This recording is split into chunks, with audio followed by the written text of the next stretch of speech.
Welcome to the deep dive. So, our mission for you today. Well, it was genuinely a bit reckless. We looked at sources analyzing a theology built from, get this, just 12 randomly picked verses, really random, spanning the whole canon, Genesis clear through to Romans. Yeah, it was like a textual lottery, wasn't it? A real stress test, to see if you could actually get coherent meaning out of that kind of chaos. And the surprising thing, these totally disparate verses, they actually came together around one really intense theme, Which was? a theology of divine judgment, but understood very specifically as purification and eventual vindication, Yeah.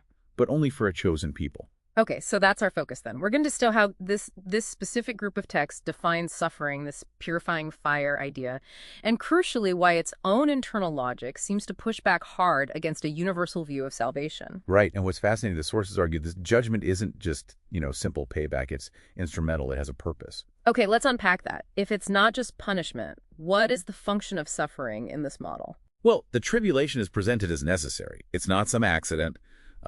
Daniel 11.35 puts it very directly.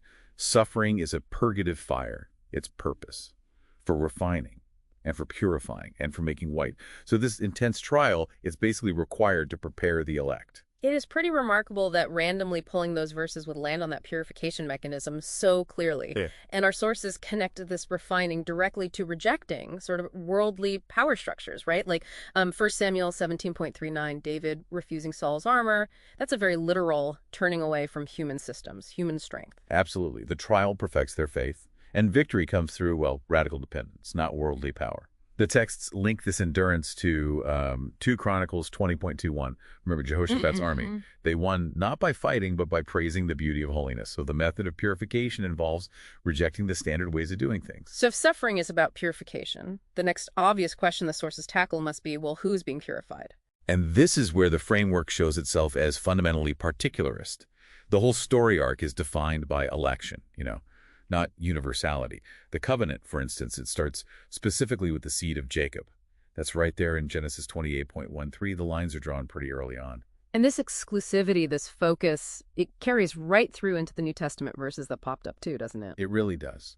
That specific promised justice, the ectakesis, it's explicitly reserved for God's own elect, the election. That's Luke 18.7.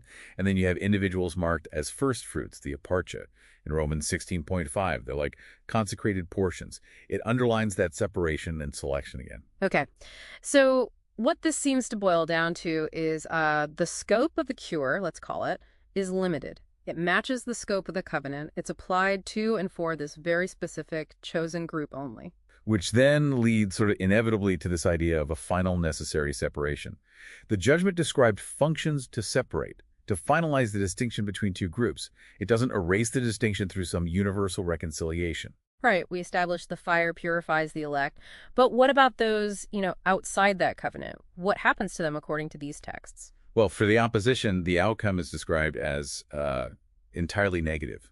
Proverbs 12.4 gives a really stark binary. The virtuous woman is a crown, right? But the shameful one is like rottenness in his bones. It's a picture of internal decay, ruin. Wow, yeah. The texts don't seem to leave much room for ambiguity there. Yeah. The mockers, the persecutors, like those mentioned in Mark 15.29 around the crucifixion, their defeat is presented as final. And the sources we looked at, they offer zero textual path for their restoration later on. The whole narrative focus lands exclusively on vindicating the faithful. Exactly. I think the biggest revelation here is that testing chaos, these random verses, didn't yield confusion. It yielded this really tight, ironclad logic of election. Yeah. So the logic that emerges here, it just doesn't support universal salvation. It points firmly towards a covenantal redemption, marked by purification, yes, but ending in guaranteed vindication for a specific people. And maybe a final provocative thought for you to mull over from all this.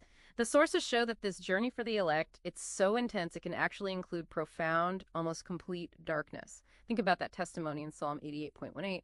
The suffering person feels utterly abandoned, crying out that their only acquaintance is the dark place.